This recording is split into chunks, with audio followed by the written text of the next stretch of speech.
তুমি আমার ভালো আপু। আর তুই আমার দাদা ভাইয়ের বউ। তুই জানিস দাদা ভাই আমাদের কাছে কি? আর তুই তার বউ, পুতুল বাচ্চা বউ, সবার আদরে। এবারে সংক্রান্ত আগে যে ভালোবাসা পেয়েছিস তা আমাদের সম, অথচ ওই মানুষটা সবার কাছে আলাদা, সবার কলিজার এক টুকরো আদর ভালোবাসা। এবার সবার কাছে ভালোবাসা পাবি, দাদা ভাই স্পেশাল আদর ভালোবাসা। সে সবার মধ্যমণি মানে তার বউ। সেখানে কারো হিংসা বিদ্বেষও সেই আদর ভালোবাসা এক তিল কমার নয়, কমবেও না। তাই না রানী সাহেবা? রানী সেকেন্ড সময় ব্যয় না করে উত্তর দিল, তা কি আর কৌরি জানে না? হাসলো তিনজন। ফের মান্যতা তারা দিয়ে বলল, চল, তুই যে ভাবি ননদ হয়ে একটু মজা করব, পারছি না। বড় দাদা ভাইয়ের বউ বলে কথা, মজা করতে কলিজায় মোচড় দিচ্ছে। মান্যতার বলার ভঙ্গিমা দেখে হেসে দিল কৌরি। বলল, কলেজে মোচড় দিচ্ছে যখন, তখন আর মজা করে লাভ নেই। হঠাৎ নীরব হলো দুপাশ। দুজনে হেঁটে চলল লন এরিয়া ছাড়িয়ে বাগানের দিকে। লন এরিয়ার অন্য পাশে তখনও বিয়ের স্টেজটা সাজানো গোছানো মোড়ানোই। এপাশে সারিবদ্ধ করে বিভিন্ন ফুলের বাগান, বিয়ে উপলক্ষে গাছগুলো সুন্দর করে ছেটে ছুটে পরিচ্ছন্ন করে সাজানো হয়েছে। মূল গেটের থেকে গাড়ি পার্কিং এরিয়া পর্যন্ত সারিবদ্ধ দুটি ঝাউ গাছের ফাঁকে ফাঁকে একটা করে বেলি ফুলের ঝাড়, তাতে থোকা থোকা ফুল ফুটেছে। ঝাপানো গাছের নিচেও ফুল ঝরে পড়েছে। সকালের কুয়াশাচ্ছন্ন শিশির ভেজা ঘাসের উপরে পড়া শুভ্র ফুলগুলো এত সতেজ স্নিগ্ধ। দুহাতে কিছু ফুল কুড়িয়ে নিল কৌরি। তা দেখে মান্যতাও কুড়ালো কয়েক গাছি। হঠাৎ কৌরি শুধালো, ত্রিনয় ভাইয়া তোমাকে পছন্দ করে আপু? বিস্ময় নিয়ে কৌরির মুখের দিকে তাকালো মান্যতা। কৌরি বুঝলো কি করে? এ ব্যাপারে সেভাবে তো কেউ জানে না। তবে কৌরি জানলো কি করে? ভিতরটা কেমন হাঁসফাঁস লাগলেও বাহিরটাতে স্বাভাবিক থাকার চেষ্টা করলো সে। সময় নিয়ে কেমন এড়ানোর স্বরে বলল, উনি কেন আমাকে পছন্দ করবেন? যাই হোক, চল ওদিকে যাই। কি সুন্দর গোলাপ ফুটেছে দেখ, আমাদের ডাকছে জানো। কৌরি দ্বিতীয়ত প্রশ্ন করার সুযোগ পেল না। তার আগেই তার হাতটা ধরে গোলাপের সারিবদ্ধ বাগানের দিকে নিয়ে যেতে লাগলো মান্যতা। আগে খেয়াল না করলেও আজ 3 দিন ধরে খেয়াল করছে মান্যতা। আপুর দিকে অদ্ভুত নজরে ত্রিনয় ভাইয়া চেয়ে থাকা, মান্যতা আপুর একটু কাছে ঘেঁষতে যাওয়া, থেকে থেকে কথা বলার উদ্বিগ্নতা। অথচ মান্যতা আপু তাকে যেন চেনেই না। কেন এমন আচরণ? তার নজরে যদি ত্রিনয় ভাইয়ার ভালো লাগাটা প্রকাশ পেয়ে থাকে, তবে কি মান্যতা আপুর নজর সেই ভালো লাগাটা তার প্রতি ছেলেটা দুর্বলতা নজরে পড়েনি? সত্যিই কি পড়েনি? হিজাবটা কিন্তু দারুণ, তোকে বেশ মানিয়েছে, দারুণ দেখাচ্ছে। দাদা ভাই দিয়েছে? হিজাব পরা তো অনেক আগেই দেখেছে। প্রশ্ন এখন, প্রসঙ্গ এড়াতে চাইছে আপু। হয়তোবা তাই কৌরি আর সেসবে কৌতূহল দেখালো না, শুধু মান্যতার প্রশ্নে ছোট করে উত্তর দিল। হুম। দুজন প্রসঙ্গ পাল্টে মজে গেল কথায়। কথার ফাঁকে দুষ্টুমি হলো, মজা হলো। শিশির ভেজা ফুলগুলো ছুঁয়ে ছুঁয়ে দেখা হলো। তার ভেজা মাতাল গন্ধ নেওয়া হলো। কিছু স্নিগ্ধ ফুল তুলে কানে গোজাও হলো। এভাবেই চলতে থাকলো তাদের ভোরের বাগান বিলাস। ব্যালকনিতে দাঁড়িয়ে নিবিড় চোখে সদ্য বিবাহিত বউয়ের আর বোনের সকাল সকাল উচ্ছ্বসিত হওয়া পাগলামোগুলো দেখতে থাকলো নিভান। কাল মেয়েটা ঘুমিয়ে যাওয়ার পর তাকে সূক্ষ্ম স্পর্শে কাছে টেনে নিয়েছিল সে। কি করে পারত মেয়েটাকে পাশাপাশি রেখে কাছে না টেনে ঘুমাতে? এই মেয়েটাকে একটু কাছে পাওয়ার জন্য কত উতলা হয়ে গেছে মন। বারংবার তা সংবরণ করে গিয়েছে। কাল সেই সংবরণটা আর মানতে চায়নি।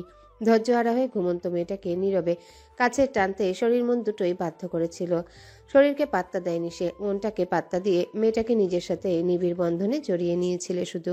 কি স্নিগ্ধ শান্তিময় সেই অনুভূতি। সেসব অনুভূতি ছাড়িয়ে আরও একটা অনুভূতি জেগেছিল, তা হলো নিজের পৌরুষ অনুভূতি, যেটাকে সংবরণ করার ক্ষমতা নিভানের ছিল। সংবরণ করেও ছিল সে, অথচ মেয়েটাকে কাছে পাওয়ার স্পর্শে ঘুমাতে পারেনি প্রায় অর্ধরাতের বেশিময়। তারপর কখন কিভাবে ঘুমিয়ে পড়েছিল নিজেও জানে না। সেই বউ সকাল সকাল তার নিবিড় বন্ধন ছেড়ে পাখির মতো উড়াল দিয়ে উচ্ছ্বসিত হয়ে বেড়াচ্ছে। আজ পাখি বাঁধন ছেড়ে বেরিয়ে গেছে। রোজ রোজ কি আর তা হবে? হাত দেবে না নিভান। ওই নরম শরীরটা চুপচাপ বুকে পড়ে থাকার অনুভূতি অবর্ণনীয়। অস্পষ্ট হাসি ফুটল নিভানের ঠোঁটে। হাসিটা ভিতরের সুখের প্রশান্তির। হঠাৎ মান্যতার দিকে নজর পড়ায় ভাবনা কাটল নিভানের। কিছু একটা ভেবে লন এরিয়ায় আসার জন্য অগ্রসর হলো সে। লন এরিয়ায় পা রাখতেই দেখল কালকের পাতা চেয়ার টেবিলে বসে ননদ ভাবি চুটিয়ে গল্প করছে। সাথে হাসি মজাও। তাকে দেখতেই দুজনে চুপ হয়ে গেল। দুজনের চোখে মুখেরই দু ধরনের আড়ষ্টতা। দুজনের এই আড়ষ্টতার কারণ নিভানের জানা, তাই বিশেষ গুরুত্ব দিল না। নিভানকে কাছে এসে দাঁড়াতেই দেখে উঠে দাঁড়ালো মান্যতা। ভাই ভাবিকে স্পেস দিতে তড়িৎ বলল, আমি আসছি, তোমরা কথা বলো। মান্যতা কদম সামনে এগোনোর আগেই নিভান বলল, তোমার সাথে আমার কথা আছে মান্যতা। বুক ধরফর করে উঠল মেয়েটার। কি কথা? ততক্ষণে কৌরি উঠে দাঁড়িয়েছে। এবার সে বলল, তোমরা কথা বলো, আমি একটু ভিতর থেকে আসছি। নিভান ততক্ষণে বসে পড়েছে। সে কিছু বলার আগেই মান্যতা কৌরির হাত চেপে ধরল। কেমন করে তাকালো তার দিকে। দাদাভাই মানে আতঙ্ক, আর কথা আছে মানে ভয়ঙ্কর কিছু। কিছুতেই কৌরিকে ছাড়া যাবে না। এই মুহূর্তে দাদাভাইয়ের সামনে সহজভাবে থাকার সাহস সে। মান্যতার পরিস্থিতি বুঝে নিজের আড়ষ্টতা কাটিয়ে নিভানের পাশে চেয়ারে বসে পড়ল কৌরি। তাকে দেখে বসে পড়ল মান্যতাও। নিভান সময় নিয়ে রয়ে শোয়ে বলল, কাল তিনার বাবার কাছে তোমাকে যে বিয়ের প্রস্তাব রেখেছে। শ্বাস যেন বুকেই বিঁধে গেল মান্যতার। তার বুক ভেদ করে নিঃশ্বাস হয়ে নাক দিয়ে বের হতে ভুলেই গেল। যে ভয়টা পাচ্ছিল সেটাই হলো। লোকটাকে হাতের নাগালে পেলে নিশ্চিত সে গলা চেপে ধরত। তার মতো নিঃশ্বাস না আটকে আসা পর্যন্ত ছেড়ে দিত না সে। অসভ্য লোক একটা। ও বাবার আগে আমার কাছে প্রস্তাব রেখেছিল। বাবা এবং আমার একই কথা, তোমার সিদ্ধান্ত ইম্পর্টেন্ট। বড় ভাইয়ের সামনে এমনিতেই সংকোচ দ্বিধা কাজ করে, তার উপর এমন একটা বিষয়। মান্যতা আরও সংকুচিত হলো। কৌরি নীরব দর্শক। গলার কাছে বিঁধে থাকা নিঃশ্বাসটা কেমন হাঁসফাঁস করে উঠল মান্যতার। তার সাথে মস্তিষ্কে ঘোরা একটা প্রশ্ন। মান্যতা শ্বাস ছাড়ল। দ্বিধা আড়ষ্টতা নিয়েও মস্তিষ্কে হাঁসফাঁস করা প্রশ্নটা করেই ফেলল। তোমাদের সিদ্ধান্ত কি? নিভান সহসা বলল, ত্রিনয়ের মতো ছেলেকে নাকচ করার মতো ত্রুটি বা যুক্তি আমি তো দেখছি না। তার সঙ্গে বন্ধুত্বের সুদীর্ঘ সময় কেটেছে আমার জীবনে বিভিন্ন সিচুয়েশনে আমি তাকে বন্ধু চেয়েও ভাইয়ের মতো কাছে পেয়েছি বেশি। সেই থেকে বন্ধু কম, ভাইয়ের নজরে দেখে এসেছি তাকে। আমি ওদের মধ্যে আর ইভানের মধ্যে কোনো পার্থক্য করে দেখি না, এটা তুমিও জানো। আর এটাও জানো আমি তাকে আমার ফ্যামিলির বাহিরের কেউ বলে কখনো ভাবিও না। সেখানে আমার সিদ্ধান্ত কি হতে পারে নিশ্চয়ই তুমি বুঝতে পারছো। তবে এখানে আমার আর বাবার সিদ্ধান্তের চেয়েও তোমার সিদ্ধান্তটা ইম্পর্টেন্ট। তুমি কি চাইছো? ওকে খুব কাছ থেকে দেখেছি বলে আমি আমার দৃষ্টিভঙ্গি দিয়ে শুধু যাচাই করেছি। তোমার দৃষ্টিভঙ্গি থেকে তোমার ভাবনা আলাদা হতেই পারে। তার সাথে সংসার করবে তুমি, সেখানে তুমি তাকে কেমন নজরে দেখেছো বা তোমার সিদ্ধান্ত কি সেটা গুরুত্বপূর্ণ। মান্যতা কি বলবে ভেবে পেল না। নিঃসন্দেহে ত্রিনয় ভাইয়া ভালো ছেলে, তবে সমস্যা তার। সে কিভাবে সেই সমস্যাটা খোলামেলা উপস্থাপন করবে বাবা ভাইয়ের সামনে, এমনকি সবার সামনে? প্রস্তাব যখন রেখেছে সবার সামনে, বিষয়টা প্রকাশ পেতে সময় লাগবে না। আর ওই ভালো ছেলেকে রিজেক্ট করার কারণ তো তাকে দেখানোই লাগবে। তখন কি বলবে সে? কিভাবে বলবে নিজের সমস্যাটা? তবে একটা উপায় আছে, এই মানুষটার মুখোমুখি হওয়া, তার সাথে কথা বলা। ব্যাপারটা তো সেই সেম। যে লজ্জিত কারণগুলোর জন্য মানুষটাকে এড়িয়ে চলা, সেসব কারণের জন্য আবারও তার মুখোমুখি। উফ, কি যে ঝামেলায় পড়ল সে। এমন একটা সিচুয়েশনে দাঁড় করানোর জন্য মনে হচ্ছে লোকটাকে হাতের কাছে পেলে সে খুন করে ফেলাতো নিশ্চিত। সময় নাও, তারপর হা না সিদ্ধান্ত জানিও। তবে ত্রিনয়ের মতো ছেলের হাতে তোমাকে তুলে দেওয়া মানে ভাই হিসেবে আমি নিশ্চিন্ত। আমার কলিজাকে সর্বত্র দিয়ে আগলে রাখার উত্তম বর্ষাযোগ্য একটা ছেলে ত্রিনয়। নিভান উঠে দাঁড়ালো। মুখে মৃদু হাসি ফুটিয়ে মান্যতার মাথায় হাত রাখলো। ভরসাযোগ্য ছোঁয়া। ফের কোমল কণ্ঠে বলল, তবে তুমি হানা যে সিদ্ধান্ত নিবে সেটাই সিদ্ধান্ত বলে মানা হবে। নিভান চলে গেল। কৌরি সেদিকে এক পলক তাকিয়ে মাথা নিচু করে চুপ হয়ে বসে থাকা মান্যতার দিকে তাকালো। আজ 4 মাসের অধিক সময় মান্যতা আপু নামক মেয়েটাকে দেখছে সে। তার ফোন নিয়ে মৌনতা নাফিম সে অবাধ ঘাটাঘাটি করে। কখনো প্রেম সম্পর্কিত কোনো কিছু তো নজরে পড়েনি, এমনকি কখনো সেভাবে কারোর সাথে কথা বলতেও দেখেনি। তবে ত্রিনয় ভাইয়ার মতো ছেলেকে স্বীকার করতে আপুর এত দ্বিধা কেন? কেন এই নীরবতা? ত্রিনয় ভাইয়া তো খুব ভালো ছেলে আপু, তবে কেন এত দ্বিধা করছো? মান্যতা কেমন দুর্বল নজরে কৌরির পানে তাকালো। কি করে বলবে সে? একটা বাজে ছেলের সাথে তার সম্পর্ক গড়ে উঠেছিল, যদিও কয়েক মাসের মধ্যে সম্পর্কটা ভেঙে গিয়েছিল। আর পুরো ক্রেডিট ওই মানুষটার। সেই ছেলের সাথে হাত ধরে হাঁটা, এই রেস্টুরেন্টে, এই কফি শপে ঘুরতে দেখেছে ওই লোকটা। তার সাথে রুম ডেট করতে চাওয়া, কিসিং মিচিং করার জন্য জোরাজুরি করা, সব তথ্যই মানুষটার জানা। সে বর্ণনা সে পেয়েছে। আর সেসব ভুলে সেই লোকটার সাথে নির্দ্বিধায় নির্লজ্জের মতো সংসার করবে কি করে সে, যেখানে মানুষটার সামনাসামনি হতে স্মৃতিমন্থর হতে থাকে বিষয়গুলো। লজ্জায় মাথা উঁচু করে মানুষটার মুখের দিকে তাকানো হয়ে ওঠে না। তার সাথে আজীবনের সংসার কিভাবে কি করে সম্ভব? মান্যতার চাহনি দেখে কৌরি আর প্রশ্ন করল না, আর না প্রশ্ন করা প্রশ্নের উত্তর পেতে চাইল। শুধু মান্যতা বসে থাকা চেয়ারটার পিছনে গিয়ে তাকে দুহাতে জড়িয়ে ধরে ভরসা দিল। মান্যতার সাথে সময় কাটিয়ে সেখান থেকে বেশ ঘণ্টাখানেক পরে রুমে ঢুকলো কৌরি। সে রুমে ঢোকার অপেক্ষায় ছিল যেন একজন।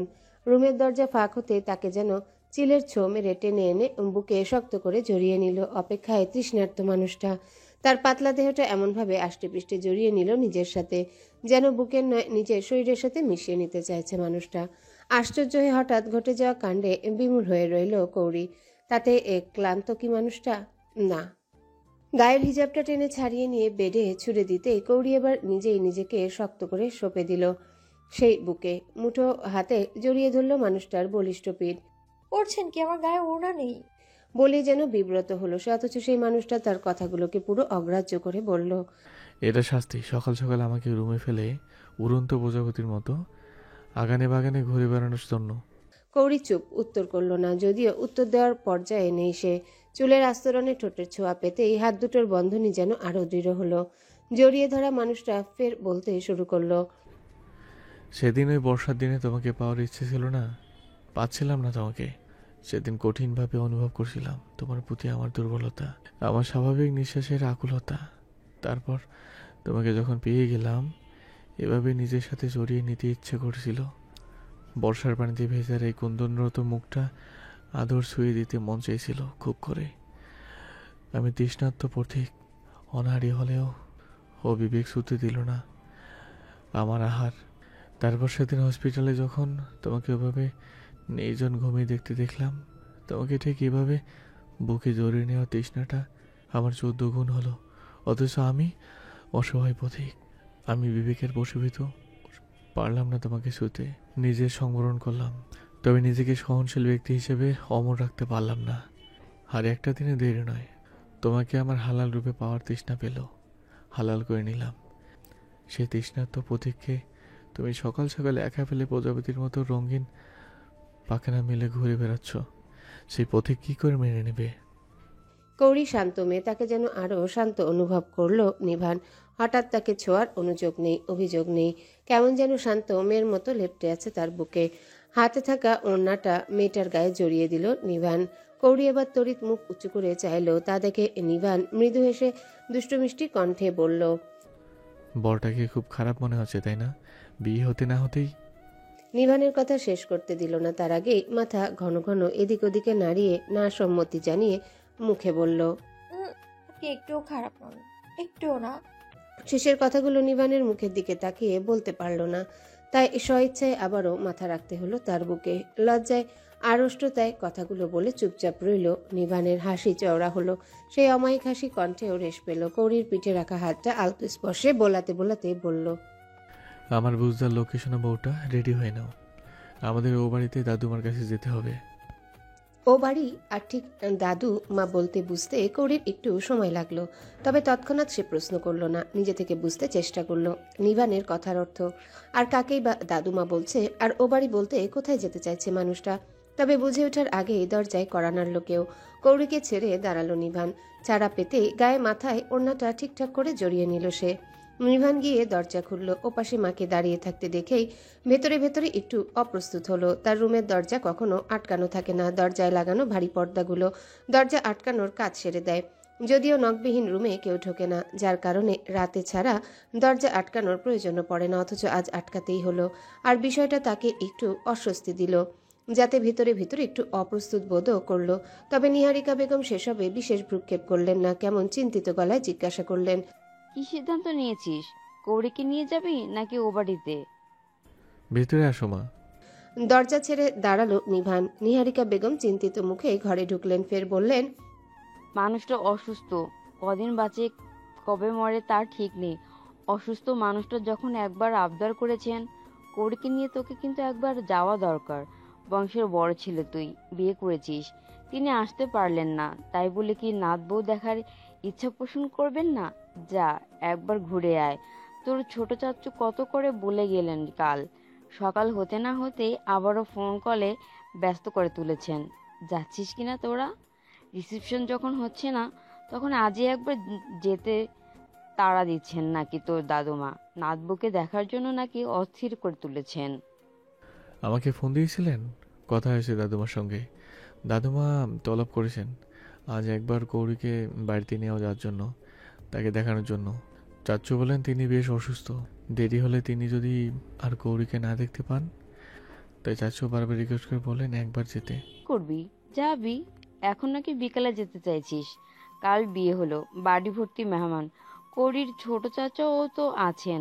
ভদ্রলোক সকাল সকাল চলে যাবার কথা বলেছিলেন। বাড়িতে নাকি ওনার স্ত্রীও অসুস্থ। বড় ছেলেটা তো কাল রাতেই ফিরে গিয়েছে হোস্টেলে। পরীক্ষা আছে নাকি তার। ছোট ছেলেটা আর উনি আছেন। আছেন বলতে তোর বাবাই আটকে রেখেছেন। গৌরীকে তো রেডি হয়ে নিতে বললাম, এখনই যাবো ভাবছি। অফিসেও একটা কাজে ঝামেলা হয়েছে, যদিও না গেলেও চলতো, তবে বের হচ্ছে যখন সেটা মিটে তারপর ওকে নিয়ে ওখান থেকে চলে যাব ভাবছি। আচ্ছা তাই কর, ওকে নিয়ে একেবারে বের হ। কথাটা বলেই তিনি কৌরির দিকে এগোলেন। কৌরি এত সময় বুঝতে পারল ও বাড়িতে আর দাদুমার কাছে বলতে কোথায় যেতে চাইছেন মানুষটা। কাল আলাপচারিতার সময় ছোট চাচা শ্বশুর বলে একজনকে পরিচয় করিয়ে দিয়েছিলেন বড় মা। পরিচিত হয়ে কৌরি সালাম দিতেই ভদ্রলোক মিষ্টি এসে সালামের উত্তর দিয়ে মাথায় হাত দিয়ে তো দোয়াও করে দিয়েছিলেন। তারপর একটা নামি দামি গিফট বক্সও তার হাতে ধরিয়ে দিয়েছিলেন। তাতে কি ছিল তা কৌরির এখনো দেখা হয়নি। ওরকম অনেক গিফট বক্স উপহার স্বরূপ পেয়েছে সে, যা এখনো খুলে দেখা হয়নি। বিয়ের এত তালঝামেলায় ভদ্রলোকের কথা তো কৌরি মাথা থেকে বেরই হয়ে গেছে। তবে সেখানে যাওয়ার কথা বলছে, আপন শ্বশুরালয়। মাথায় হাত পড়তে ভাবনা কাটল তার। যা, ঘুরে আয়। বৃদ্ধা মানুষটা দেখতে চাইছেন। আর ওটাও তো তোর আরেকটা শ্বশুর বাড়ি। হক আছে তোর যাওয়ার। দেখে আয় আপন শ্বশুরালয়। ঘুরে আয়, ভালো লাগবে। কৌরি মিষ্টি এসে মাথা নাড়ালো। নিহারিকা বেগম আর কথা না বাড়িয়ে ওদেরকে রেডি হয়ে নিতে বলে চলে গেলেন। মা চলে যেতেই নিভান কৌরির দিকে এগুলো বলল, যাও রেডি হয়ে নাও। কৌরি আশেপাশে একবার তাকালো। এ রুমের কোথায় কি কিছু তার জানা নেই, তবুও সমস্যা নেই। নিজের বলতে ড্রেস, শাড়ি, গহনাপত্র সবকিছু দুটো ট্রলিতে ভর্তি গোছানো আছে তার। ট্রলি দুটো এ ঘরেই আছে, তবে জিনিসগুলো এখনো গুছিয়ে কেবিনেটে তোলা হয়নি। এখন কথা হলো কোন পোশাকে সে রেডি হবে। নতুন অপরিচিত জায়গায় কোন পোশাকে গেলেই বা তাকে মানাবে। হুট করে বুঝে উঠল না, হঠাৎ বোকার মতো প্রশ্ন করে বসলো সে। শ্বশুরবাড়িতে কিভাবে যেতে হয়? বইয়ের বোকা প্রশ্ন বুঝতে সময় লাগলো নিভানের। কৌরির চিন্তিত চোখে মুখের দিকে কিছু সময় তাকিয়ে সেও বোকা বোকা উত্তর দিল। সেজে গুজে যেতে হয়। তড়িৎ কৌরি সংশোধনী গলায় বলল। আমি তো বলিনি মূলত কি পরে রেডি হব, আমি সেটাই বলছি। হাসলো নিভান। তবে কৌরির চিন্তিত মুখ দেখে তাকে আর জটিলতায় ফেলতে চাইল না, যদিও মন চাইছিল একটু দুষ্টুমি করতে, তবে করল না। শুধু আরো একটু কাছে গিয়ে কৌরির গালে নরম স্পর্শে হাত রেখে বলল, যেটা তুমি কমফোর্টেবল ফিল করো সেটা পরো, সেটা শাড়ি হোক বা ড্রেস। কৌরি মাথা নাড়ালো। নিভান ফের বলল, এই রুমের প্রতিটা জিনিসে তোমার হক। বাড়িতে এসে যেখানে যে জায়গায় প্রয়োজন হয় নিজের মতো করে তোমার সব কিছু সাজিয়ে গুছিয়ে নেবে।